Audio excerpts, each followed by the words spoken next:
How's it going, everyone? For those of you who don't know who I am, my name is Felix. I'm also known as the Asian Goalie. I stream 3 to 4 times a week on Twitch. Two signature streams that I have right now over the week is the Fun Fact Thursday, where I'll go live on Thursday. I will talk about some fun facts about hockey, about me, things that you might or might not know, right? And of course, on the Saturday, we have the Asian Goalie Show, where I will be, inviting guests to my little podcast show here, and we'll have a good chat on beer league hockey in particular. So speaking of Fun Fact Thursday, another fun fact that you guys might or might not know is today is the second day of a new Chinese New Year, the New Year of the Ox. Coming from a Chinese background, but I've been living here for a long time, it's good to kind of appreciate that culture that I've had and I will forever grateful for.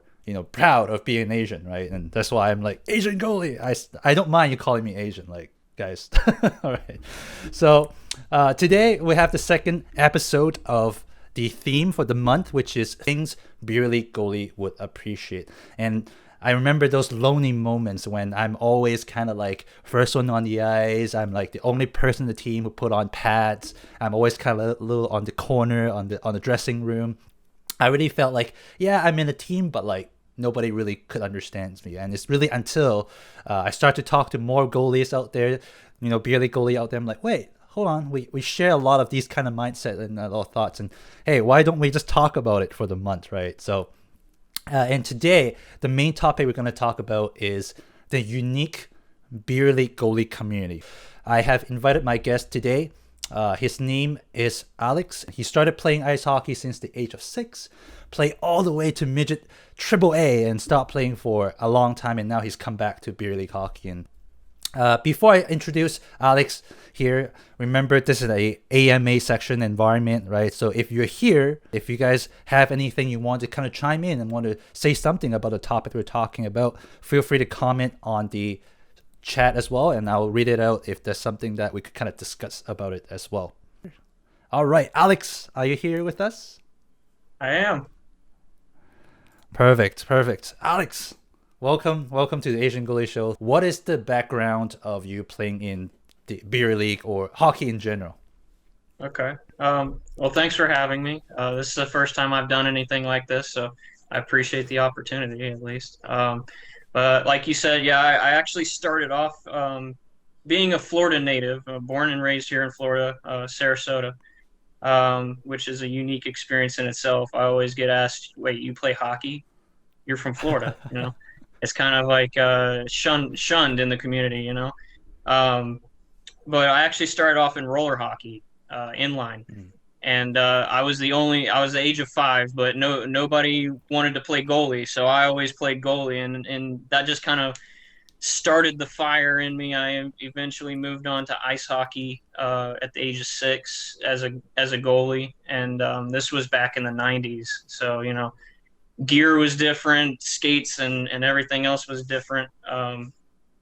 Moved up all the way through squirt, peewee, Bantam onto midget, and near the end of my midget career, I was also playing adult as well. So I would actually finish my my midget games with the junior hockey league, and the adults needed a goalie, so they were like, "Hey, you come play for us too." So I would actually get done with one game and start another game playing for them. So I was getting a lot of ice time back then. I was getting a lot of practice, a lot of skill improvement. So going from that to when I left for college, where I didn't get to play at all, and then being in the military, I got deployed. So I didn't get to play at all while I'm deployed, obviously, and and being moved away and all that. So I took a pretty decently long break, probably from around 2006 to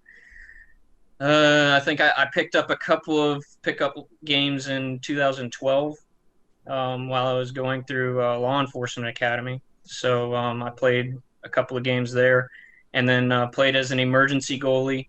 There was a group that of goalies, the goalie community here in my area, where if somebody needed a goalie, they would text us, and we'd get these texts, and whoever answered first, like, you got it, here you go. So we'd go and play pickup or beer league, or whoever needed a goalie would get a goalie. Yeah. Um, Yeah. and then so from about 2012 to 2018, I took another break just because I didn't either have time or the ability to play. So here in Lakeland, they just built a new rink and started up an adult beer league team, beer league in general. So that's when I started playing again, pretty regularly, as my work schedule and everything permits. So I play as much as I can, and I even go to Tampa and I play at some of the other rinks around here just to get some extra ice time. And I've been enjoying it. I love being back in it. Yeah. What is the like? First of all, welcome back to the world of ice hockey. Like it's like to me, it's great to hear somebody come back and kind of relit that fire. What is that feeling that you have when you come back to like since 2018? You're playing a lot more. What kind of build up that fire from there? What do you think? Other than the rink being rebuilt, right? I don't know. It's kind of hard to explain. It's like it was always there, but it just kind of rekindled the flames. Like Hmm. I've gotten so much into it again that, I even went and bought new gear. I started off when I started playing regularly again. I went, sideline swap and bought some used pads and stuff like that. And I've still got gear from when I was a junior that I've been using. And I just finally swapped out the rest of that stuff. So, that stuff from the early 2000s is sitting in my garage as a backup set, but still it works, if it ain't broke, don't fix it. So, but just I can't really explain it. A new motivation came over me that I wanted to continue to play as much as I could, and even to the extent that I've even started looking into, ECHL like tryouts. Just I know I'm probably not going to make it. Being someone like me that's just regular Joe and works all the time and stuff like that. But at least it gets my name out there.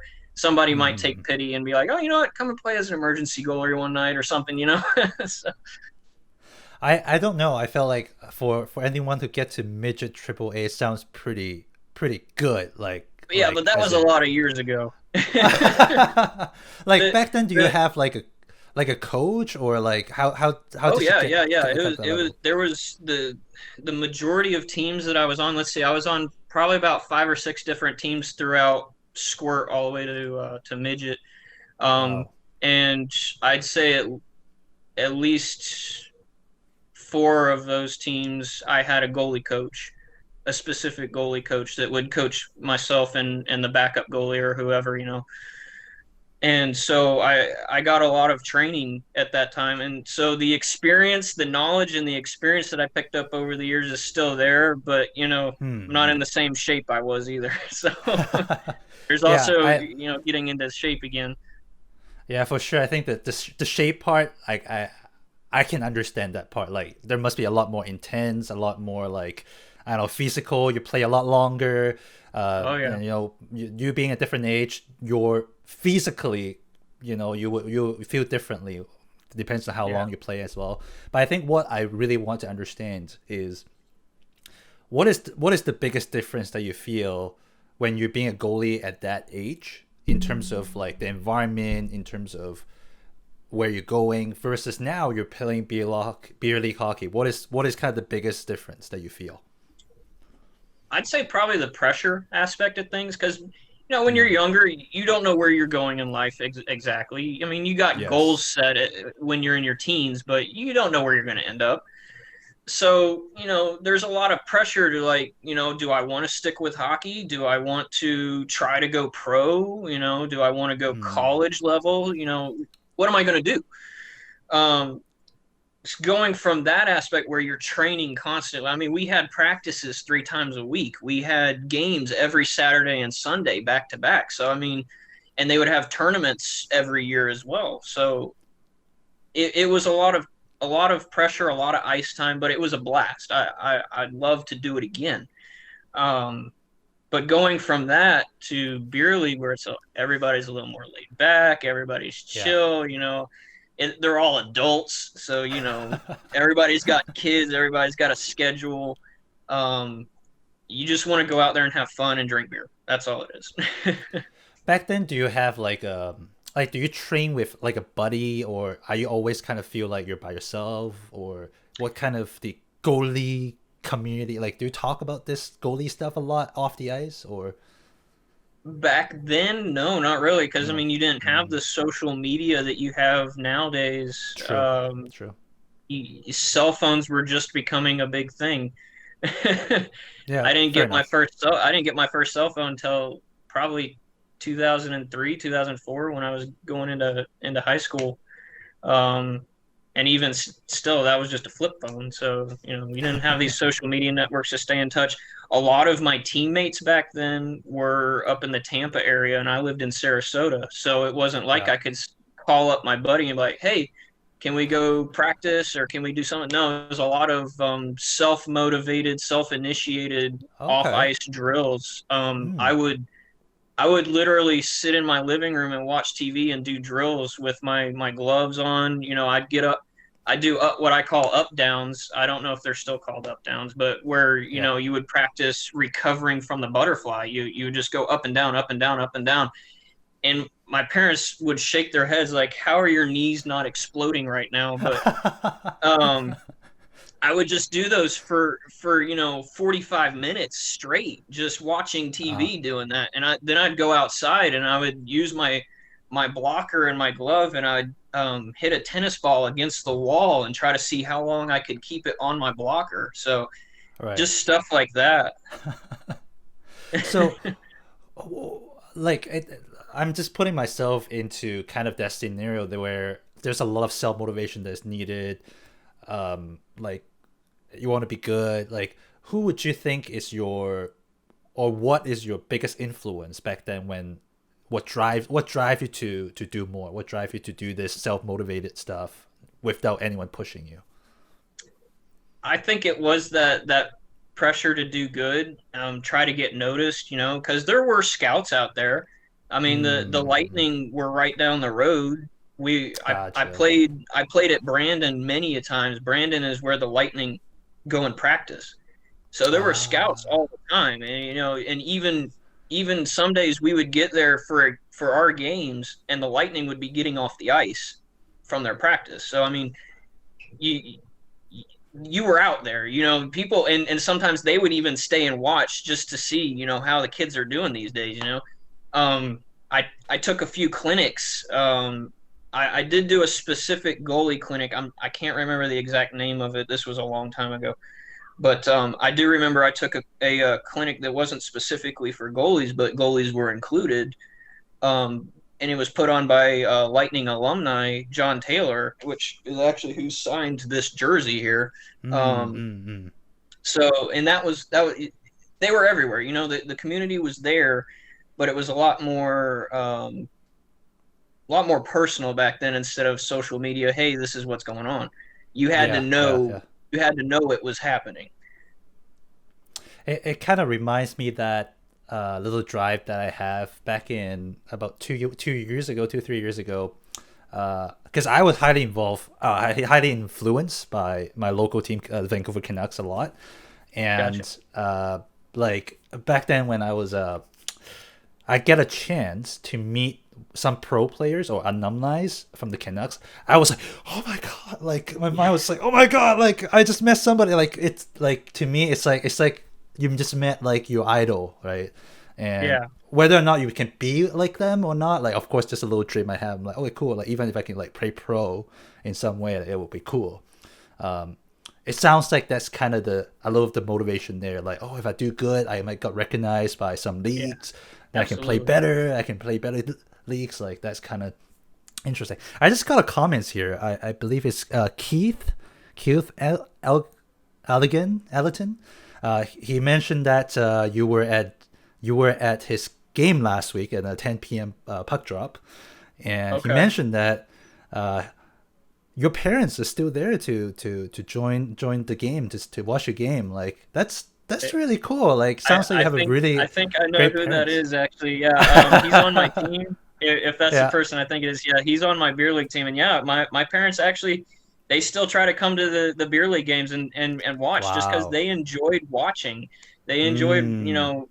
they think it's a lot of fun, and they still support me, and they still come out, especially since the rink is just down the road from where they live now.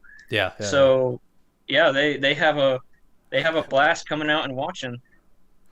That was such a blessing. Like I remember just having some little fans on the side on my beer league hockey game. Like even though it's not for me, I will feel like, oh cool, I have someone to Yeah, support me. yeah, And if that is your parents, I will be like, wow, like I'll be like, it's like a blessing for me if my parents are willing to go. Like they're like, it's so yeah. cold, I don't want to come here. But yeah, that was funny. You mentioned it's snowing there. It's actually 81 degrees out here and sunny. I don't want to make you feel Oh bad, man. but It's good. Like I love snow. I'm not against snow. I'm kind of like a winter I person like too. watching snow. I don't like Mm. living in it. Cool. I have a really weird question, but like your Reddit handle was the Iceman. Like, is there any like meaning to it? Because when I There- saw it, I'm like that reminds me of like a superhero kind of type of thing. so it's Iceman 14555. Right. I've had that username since my first email account, which was a Hotmail account. Uh-huh. Um, and it actually it kind of spawned from my dad, and it's the numbers on the back are from when I how old I was. So I was 14 at the time. Mm. So, and my dad, he used to call me the Iceman.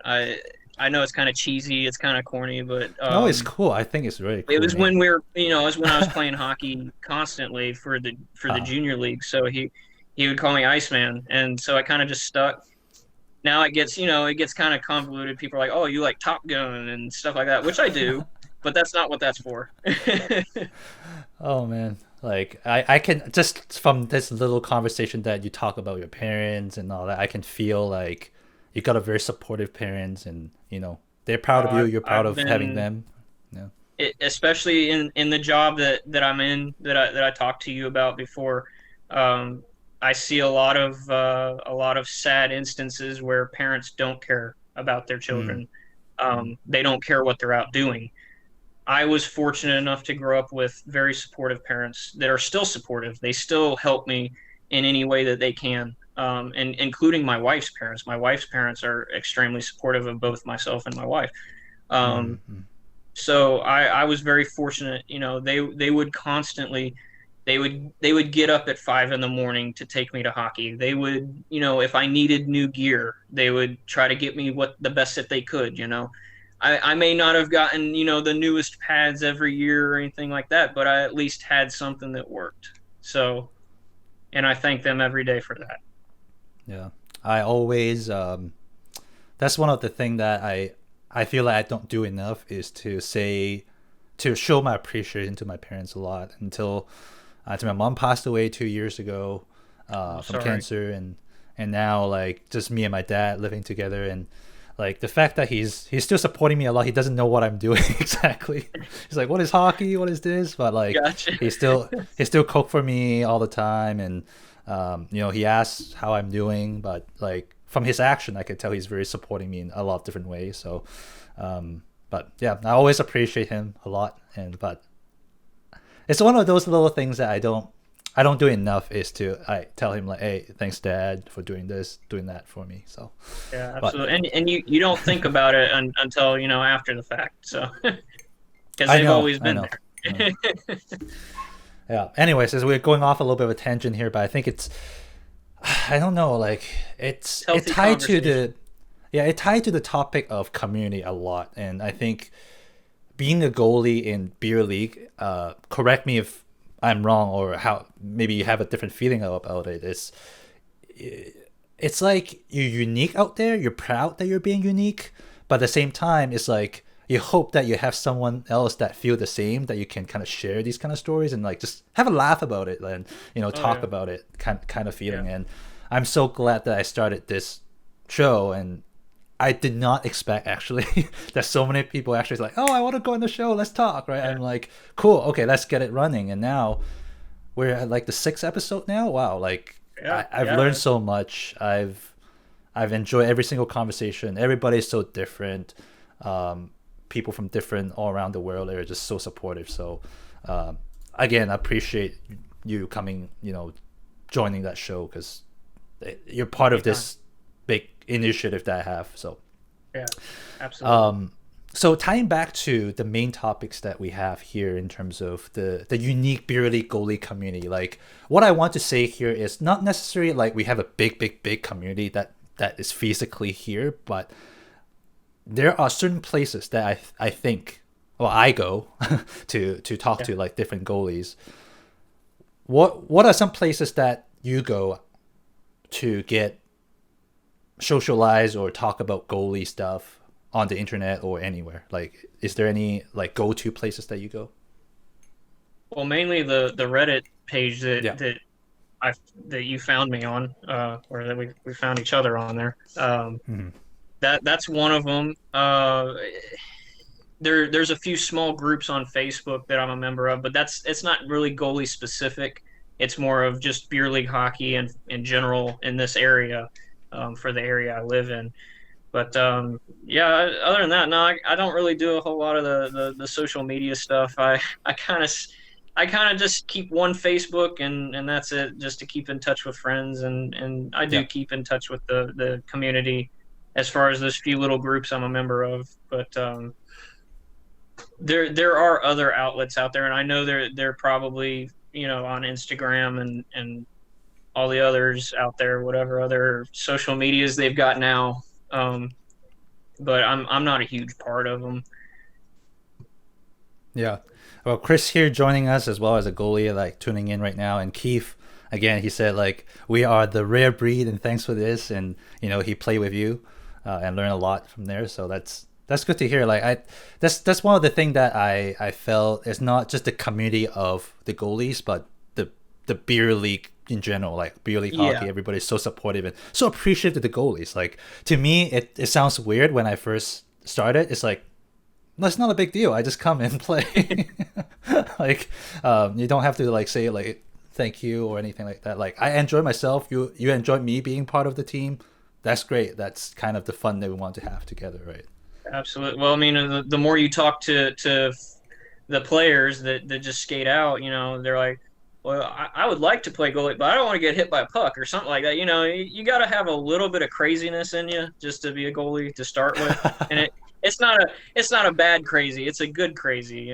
You're passionate about the sport, and you're willing to stop a 6-ounce piece of rubber to keep your team, in the game, So did you accidentally stump into the goalie position, or you kind of like, you right at the get-go, this is the position for me? Well, yeah. Well, like I said at the beginning of the program here, that when I was playing inline, I was the only kid that was willing to stay back in the net, because when we were 5 years old, they didn't have regular goalies in the league that I was in this inline roller team stuff. So it was literally, you'd have all the kids skating out, and when they were coming back towards you, one of them would get in the net, and just try to keep it out of the net. And I ended up just, falling in it, like, I actually kind of like this. And then I was like, I want to go to ice, because that's quicker and you can slide and stuff like that. So I was like, awesome. At that point, I was like, man, I want to be like, Patrick Waugh. I want to be like Curtis Joseph. Let's go do this. So that's really how I kind of fell into it. I was motivated to do it, and I was one of the only kids that was willing to get hit with a puck. That's good to know. So you kind of like you found your passion through playing, and you kind of naturally just get into that position. You feel like, okay, that makes sense, kind of thing. For me, it's actually very different. I never thought that goalie position is for me, and I accidentally stumbled into the position because when I first came to Canada, I play soccer with a bunch of like friends, and then it's always that case in soccer world. It's like, oh, nobody wants to be the goalie. We'll do rock paper scissors and see who loses, and that guy will gonna be the goalie. And one time I lost that. I become the goalie. Man. I'm like, oh my god. What am I gonna do? Like, I don't want to get the ball in my face and all that stuff. I was so scared. But you know what?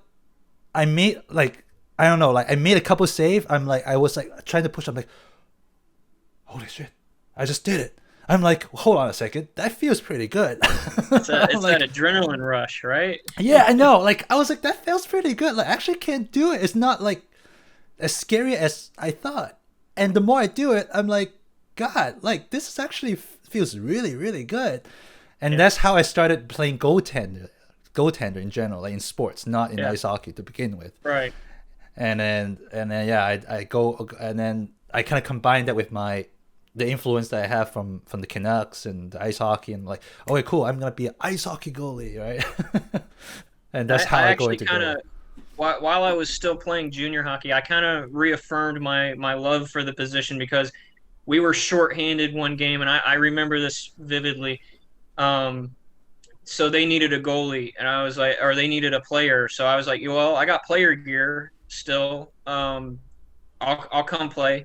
They're like, okay. So they put our backup goalie in net, and they put me out as a forward. I'm pretty sure I still hold the record for most penalty minutes earned. Because when I took off all the gear, it was like I was free. You know, I was the fastest skater because I had, I was used to all that weight. So I was a fast skater. I was checking people left and right, and probably not the way I was supposed to. And it was just, I had a blast, but nobody else did. They're like, "What are you doing?" So that just reaffirmed I'm supposed to be in the net and not out skating. That's really interesting.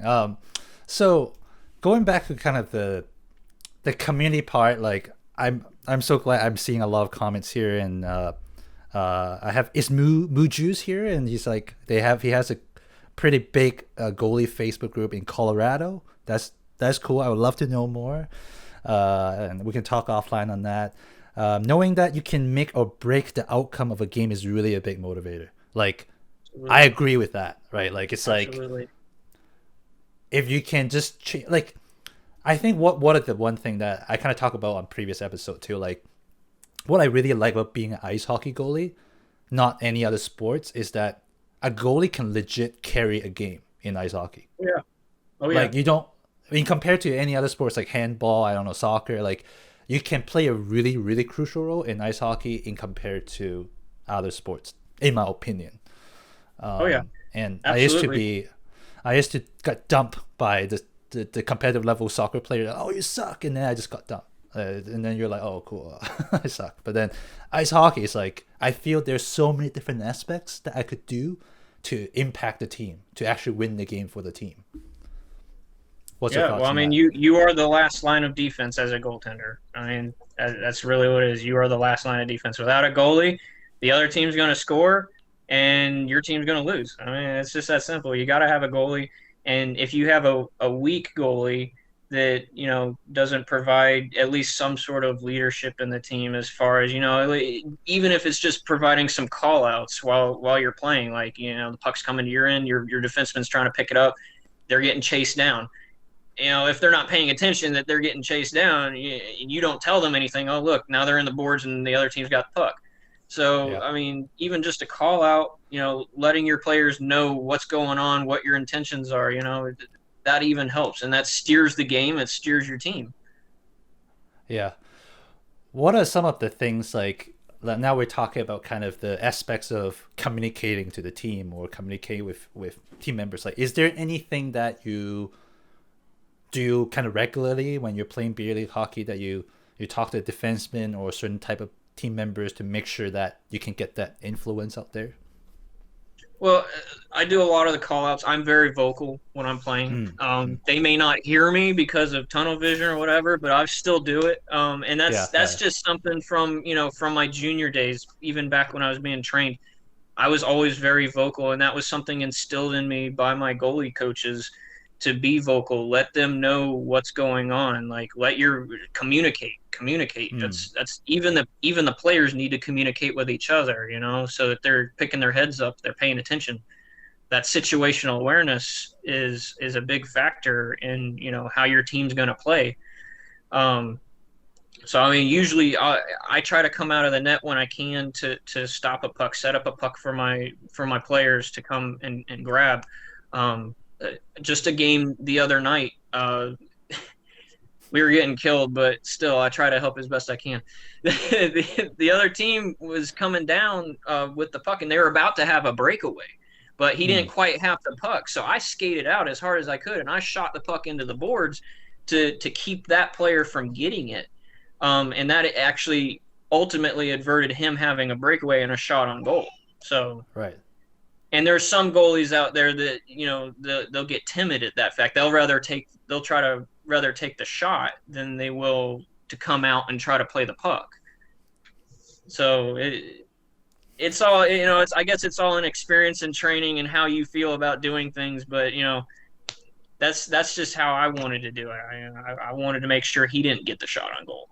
As much as I wanted to try to take the shot, I'd rather my team take the puck, and especially since we were down, you know, I'd like to try to give them that chance. I think this is what make a difference is as a goalie, it's kind of like a mental toughness kind of thing, right? Like you knowing that you're behind of the game, like to me, I sub in for teams where I often let in at least 6 or 7 goals sometimes, but like the team won't feel like, oh, I gave up after 4 or 5 goals, or knowing, oh, the game is over. Like I will still always do whatever I can to like keep going, and I still remember a couple times because I did that, the team totally turned it around. Not because I tell them doing something, but they see that like I'm doing my best to keep the team. They feel that energy. They feel that exactly. energy coming from you. Yes. Yeah, that's one of the big things. If you stay positive and don't show that, you know, obviously it took me the longest time, especially, you know, even after I was done playing as a junior, it took me the longest time to realize I'm going to get scored on. It's going to happen. Yes, you're not going to keep every goal out. Even the professionals get scored on. I mean, my favorite goalies, Patrick Wall and Chris Osgood and Dominic Hasek, they've been scored on. It's happened. So, I mean, it took me the longest time, and that probably came with a maturity aspect, you know, too. But you're going to get scored on. I used to get, in my junior games, I used to get so mad, so pissed off that I literally broke a stick one time. Granted, that wasn't the best stick either, but still, it just your players see that and they see you're getting pissed off and perturbed with things, that it kind of gets to them too. Like, damn, we're getting scored on, and he ain't helping because he's mad. Yeah.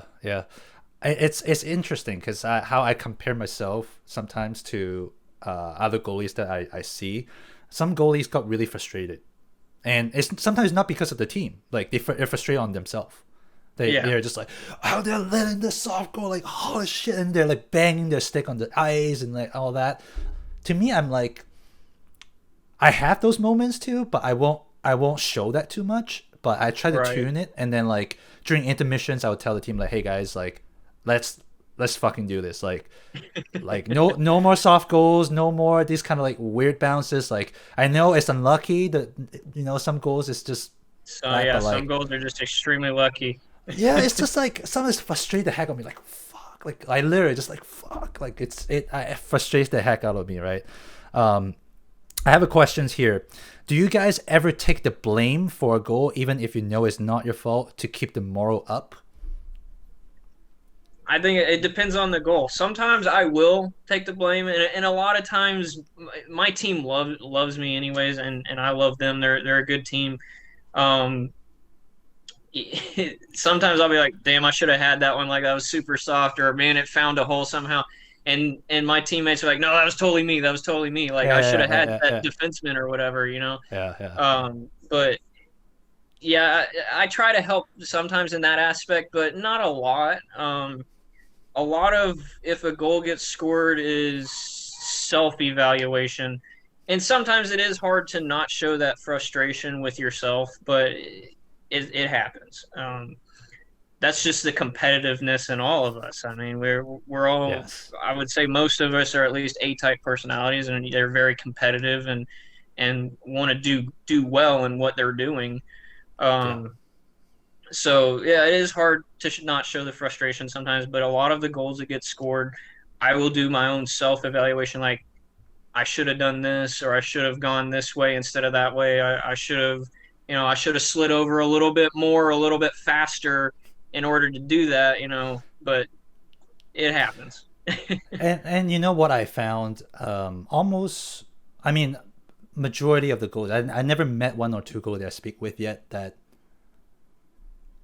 it's not like we're taking the blame for the goal, but more of we always in the mindset of, oh, we let it go, what went wrong? Like we're taking that Right. ownership of that and then really make some sense of it and try to do better on that. And that's I think is the really unique thing that I found I being a beer league goalie, like you said, a lot of beer league players is very laid back and all that, and they Yeah. sometimes they don't quite understand why we're like so frustrated sometimes.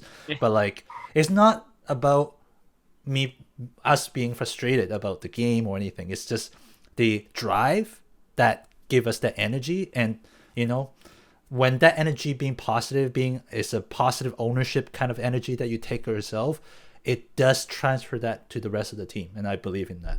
And it's the will to always do better. You want to improve upon yourself too. Yeah, exactly.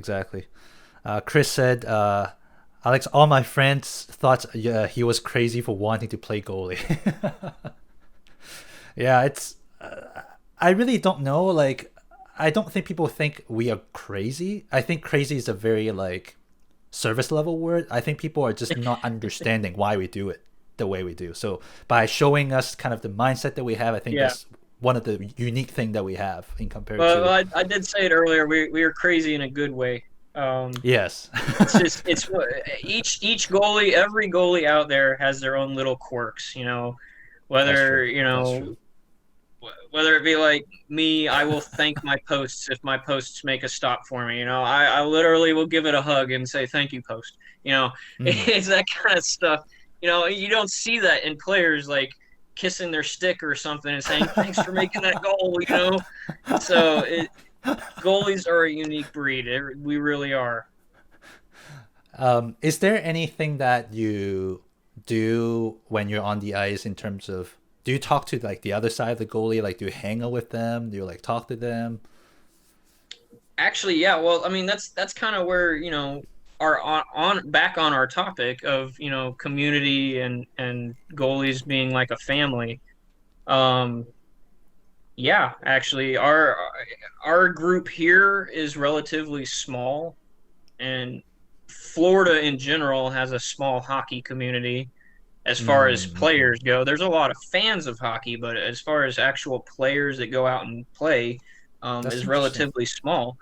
And Yeah. I know this area, at least the Tampa Bay area, most of the goalies at least know each other in some shape or form, Mm. and play together. And a lot of times we're like, hey, I can't play tonight. Can you play for me? And they're like, oh, yeah, sure, I got you. And they just want the ice time. But, where are you going to find in any of the professional realms No. another team's goalie coming and playing for your team? Like, just oh yeah, I got you, bro. Like if Patrick Waugh hit up Dominic Haase like, hey, I need you to play for Colorado tonight, like he'd be like, what are you talking about, man? So yeah, we are a little bit closer here in the beer league realm, and like I said, especially in Florida being unique that Floridians playing hockey, um, we stay in contact, and some of the team. There's currently a beer league team in our rink that doesn't have a regular goalie, and I actually kind of took it upon myself to be like, "Hey guys, I'll play for you whenever I can, as long as it's not against my actual team that I'm supposed to play for." You know, can't do that. That's a no-no. So Yeah. and so I try to play for them as much as I can. But if not, there's a whole group chat of us saying, "Hey, who's got them tonight?" Mm. So you have a goalie group chat that you have that you guys are kind of Yeah, sharing these kind of actually, things. there is a goalie group text chat that Oh, that's that cool. goes on for just specifically that team though, because they don't have a Okay, goalie. okay. Yeah, but Got there it, there got are it. other times where we'll be like, hey, so and so needs a goalie. It kind of spawns from that emergency goalie time that I told you back in like 2012 Yeah, that yeah, kind of carried over. yeah, yeah. Got it. Yeah, here in terms of finding games, like we have quite a few apps that in Vancouver that we have, and it's very automated. It's like so good. Like it's very automation. Like that's the thing, right? Like it's because it's so single purposes. It's like, oh, a game notification, click yes, you go to play. Like it's very easy. But because it's so automated, at the same time, I felt like there's a lack of the human interaction there. Gotcha. Like it's just like, oh, like you go there and then you play, but then there's no such a community where when you're off ice, when you're not there, no human interaction. It feels like it's disconnect in some way. It's kind of weird. Right. So I think I was looking for the community that I'm trying to build here is how can we have these off ice conversations to help each other out, just to see other people perspective on how they can improve their game on certain aspects. Just talk about anything, like your life, how your beer league's going, how's your, like those kind of things. I think it's missing quite a bit just for goalies though, because we're, again, going back to we're a unique breed, right? Like it's so hard to find goalies, beer league goalies, community. Like I don't know. I haven't found one yet so far. A lot of the guys here that I play with, a lot of us are Facebook friends too. So like we stay in touch on Facebook. Yeah. We see each other's families whenever we post pictures, that kind of stuff. So I mean, and I know one of the guys that I stay in contact with him, not regularly, but somewhat regularly, and he's gone and played for me when I needed it, and I've tried to play for him too if he asks for it. So it is a little bit of more human interaction, but it's also, you got to initiate it a little bit here instead of it being an automated process. Yes, that's what I found is something that's missing in this, I would say, community, is more people to initiate certain things. And it's fun. It's funny too, because when I first started this, I don't expect anyone would kind of catch on it. Like they don't see value on it, or they don't see like what's the deal, right? Like, but when I made the post, I'm gonna have a project of this, I'm like, I was overwhelmed with so many different people. So it's like it's a need that was never fulfilled. It's just lacking one or two person who are willing to just bring it up, right? And I'm more than happy to just be that role. And I got a lot from being that role too, because I got to talk to so many of you. That's actually I find that kind of crazy, that because you're living in Vancouver, I feel like you guys would have a lot more opportunities up there, it being Canada, and you guys can literally just go down the street and there's an outdoor rink or something, and just play hockey. But it just seems like you guys would have a lot more opportunity than us down here in Florida. Vancouver is a really interesting city for hockey, I would say. And the reason why I said that is because Vancouver is like a metro city. So it's like, but at the same time, it's small. So it's like the city is relatively close together. If my understanding of like maybe somewhere like Alberta or like Ontario, it's a lot bigger. The area is a lot bigger, or things are more spread out, right? So when things are more spread out, then you have more space for like the outdoor rink and all that. Here in Vancouver, you might have like an outdoor rink somewhere that I'm not aware, but it's not like the culture is not there to play like an outdoor game here in Vancouver. It's weird for people here. But we have a lot of rinks though. We have a lot of rinks.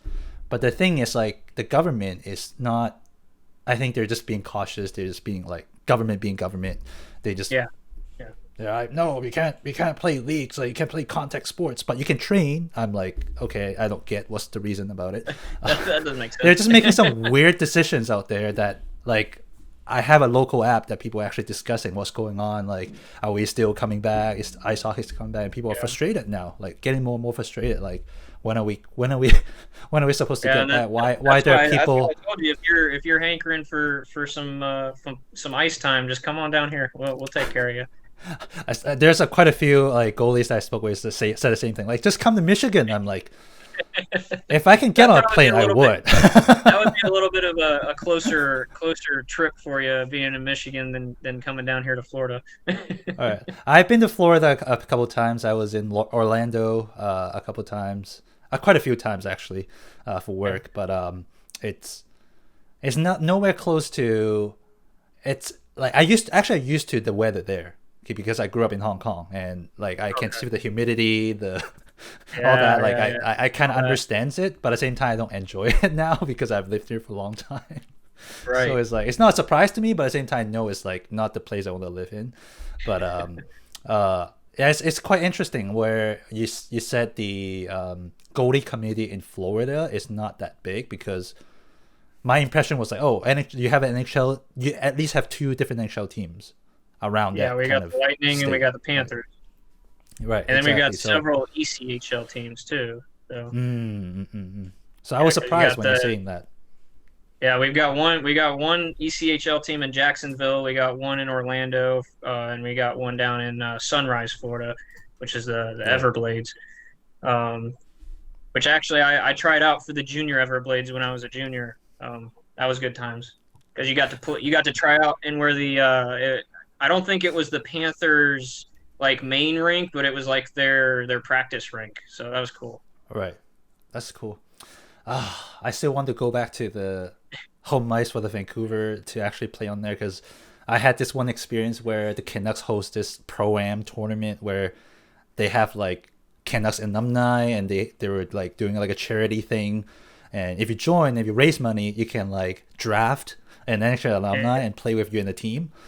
I did that one year. I was like, I missed that experience so much. I was on the home ice, Rogers Arena, on where Luongo was. I was like, oh my god, like Luongo was stepping here, stopping pucks. I was sitting exactly the same spot as he Right. does. I'm like, oh, so good. I can't kind of stop talking about it, but Yeah, um, and that's actually probably a similar thing to the Lightning. Actually, have a thing called Rink of Dreams. mm, And when you're a junior, I actually got to play on it used to be the Ice Palace. Now it's Amalie Arena, but yeah, I got to play there twice as a junior. I think once I was a squirt, the other time I was a bantam, something like that. But they have the Rink of Dreams where like your team can come out and play against other teams. They'll have like a little tournament, like a miniature tournament kind of thing, and you get to play where they play. Uh, yeah, and they'll even put the score up on the big jumbotron and everything. It's fun. But one of the newer programs that they have for the hockey community here, at least in the Tampa Bay area, is Lightning Made Hockey, and that through that program they've tried to grow the hockey community. Um, as far as programs available for kids, it's mostly kids programs, like mm, trying to get kids involved in it. But they also have they have adult league teams that are based on like career sections. So like they have the Warriors, which is a lot of disabled vets. They have a police team. They have a fire team. They have a healthcare workers team. They have a teachers team, and they all go out and they play against in their own little league that they have. yeah, So that's one of the cool things that they have around here. So yeah, like I was saying before the show started, we have a decent community here, but it's in their like own little groups. So like you have the Tampa Bay area group, you have the Orlando yeah. area group, you have the Miami area group, and then everybody in that kind of area is kind of familiar with each other. But outside of that, they're like, I don't know who that person is. It's kind of like that's kind of give me the same kind of feeling when I was playing the Pro Am tournament. It's like it's not like there's nobody play hockey. Like there's a lot of people play hockey in Vancouver, but it's just somehow it's just like it feels like it's like tiny groups everywhere. But Yeah, like you just really don't really like come together and do things a lot. I right. guess.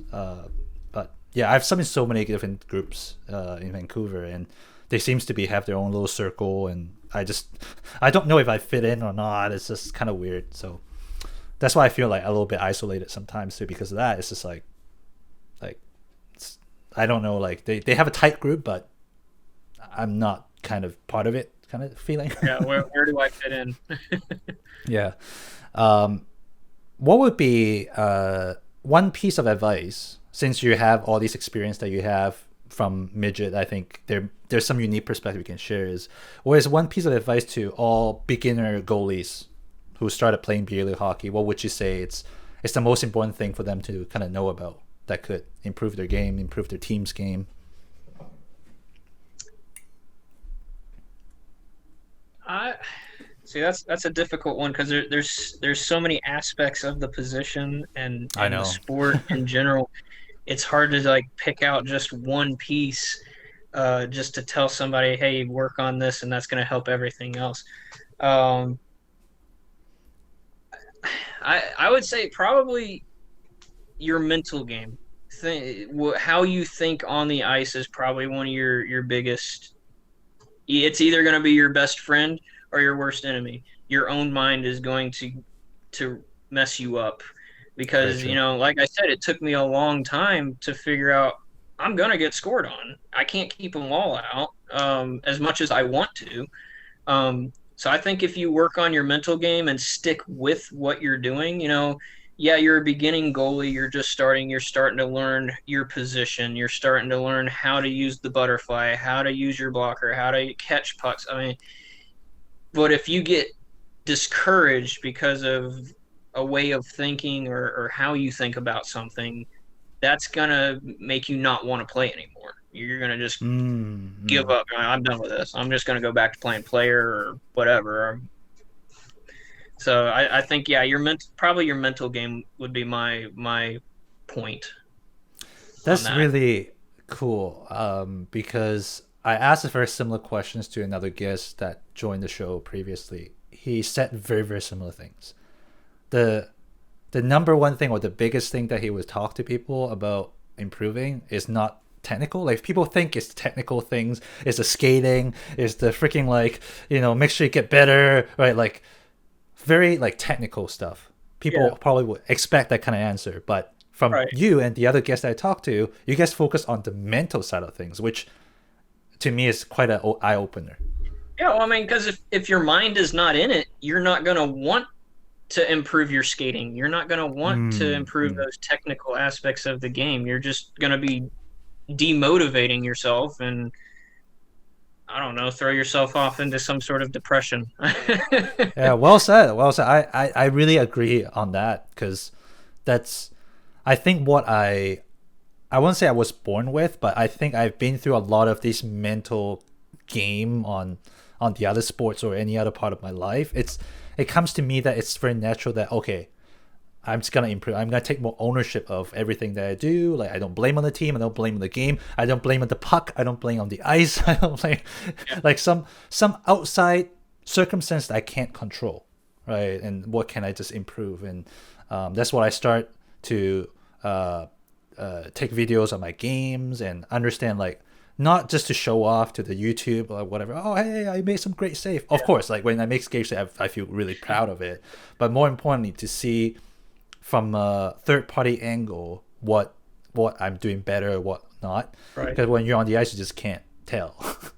Yeah. Or you might forget. I mean, I guess that could my second point to kind of going into that was if I didn't say the mental aspect as the number one thing, my second thing would be find equipment you're comfortable in, because I know a lot of people they get big on, I need this brand, Bauer this or Reebok that or CCM this, that's all well and fine. I mean, I'm not gonna lie, I can fanboy all day about Brian's if I want, but yeah, it's something I'm comfortable in. I love my Brian's gear. I found what works for me.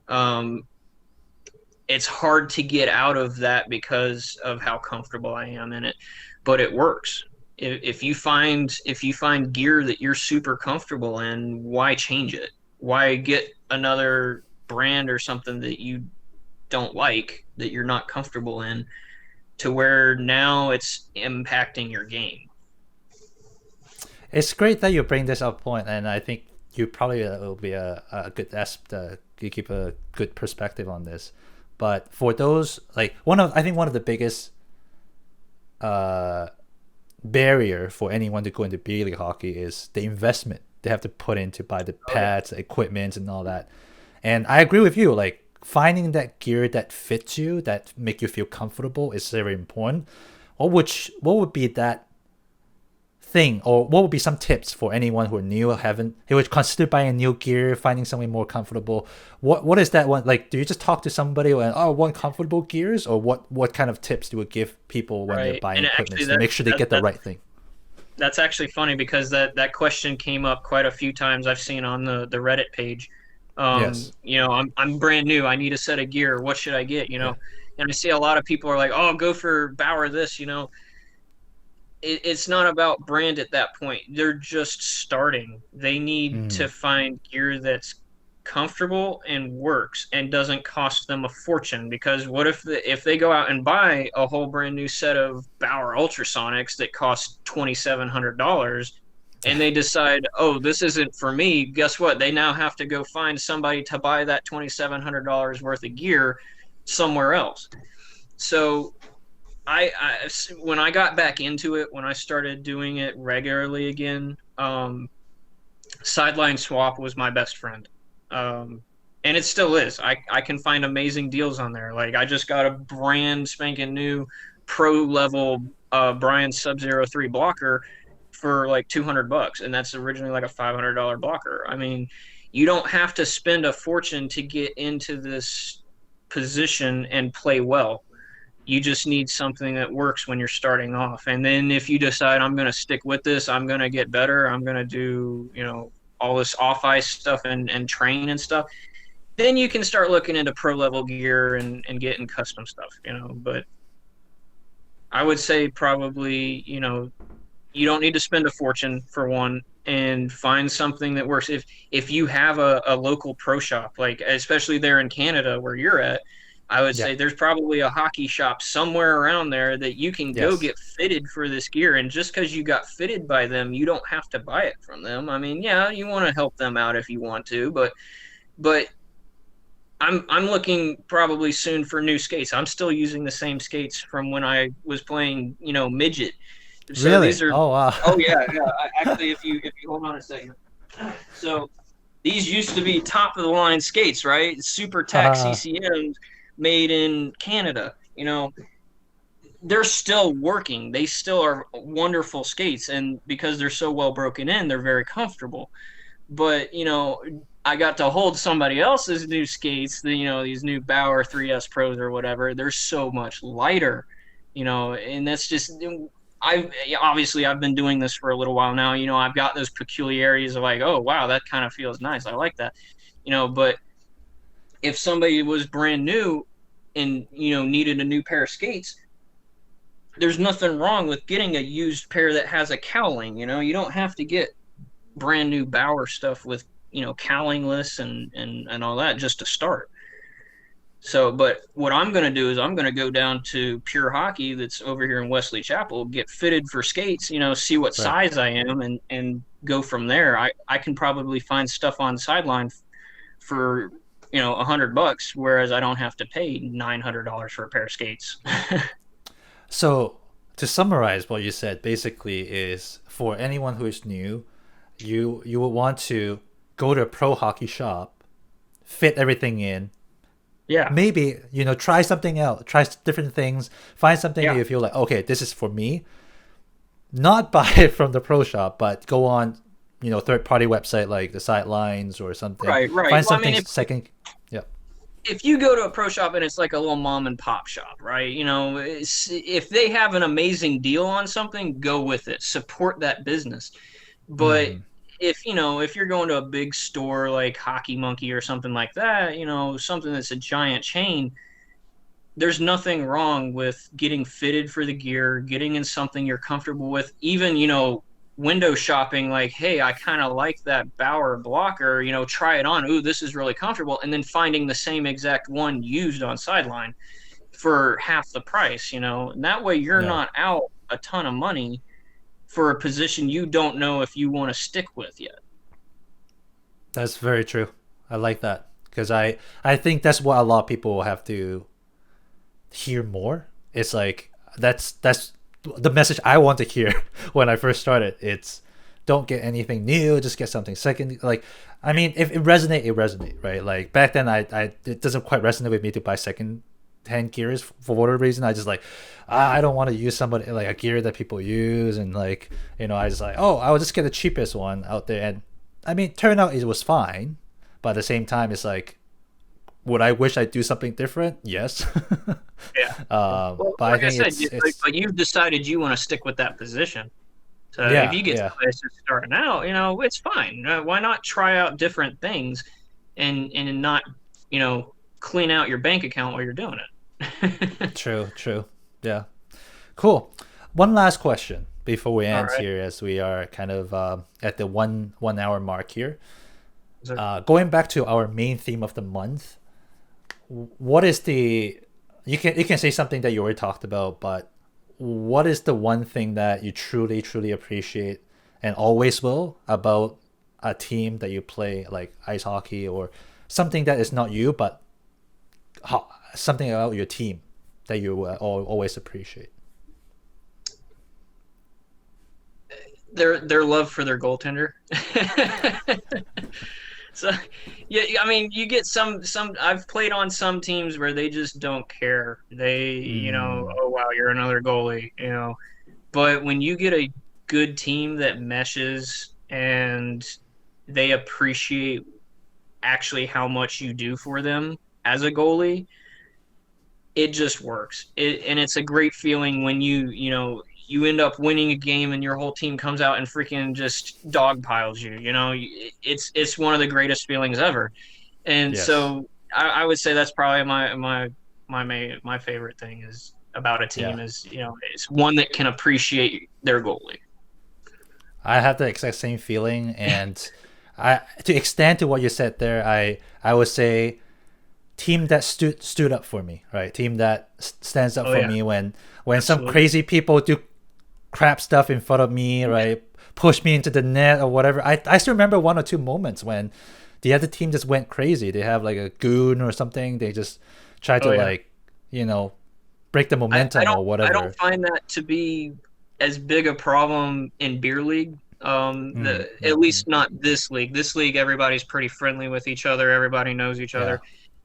But when I was playing junior, oh yeah, there were those times where I had teams that absolutely would stick up for me. It was almost like playing, you see the NHL, somebody snows the goalie and the whole team jumps on that guy. It was like that. Like Yeah. yeah, it was just it was always great to see a team that would stand up for you. And it reminds me it reminds me of the Canucks recent days. It's just like someone got hit, the Canucks, and then nobody stood up for him. Everybody got like, what the hell? No wonder Canucks are losing right now. It's funny that way. Yeah. But anyways, really appreciate Alex you came here, and we have some really great kind of comments in the chat as well. It's like when you have a great conversation like this, you attract more people to listen and comment, and that's exactly the environment I want to create, and I'm so glad that you're a part of it. Absolutely, anytime. Awesome. So for those of you who are tuning in right now, and you want to hear more about beer league hockey, you want to talk more about communities, like things like this, you might be a goalie or you might just play beer league hockey. You want to hear more about this, as always, we'll have continue episodes that's going on Saturday, same time, on the Twitch, and I'll also put this video on YouTube, on my YouTube channel after this, a little replay there. I would say it's less exciting because there's no interaction part of it. You're just kind of listening in, but tune in on live here. It will be you'll get the best experience. And you can also join the Asian goalie community. I have that on a Discord server. If you use Discord, join us. We'll have great community there. I'm building there to, talk anything about beer league over there as well. For more about the show, next guest, next topic, I will also post things on my Instagram at the Asian goalie, and yeah, that's pretty much it. That's kind of the outro I want to do here, and I appreciate everybody who showed up. And any last things you want to talk about, Alex, before we go? No, Oh, good, I think we pretty much covered it. That was a good show, man. awesome. Thank you.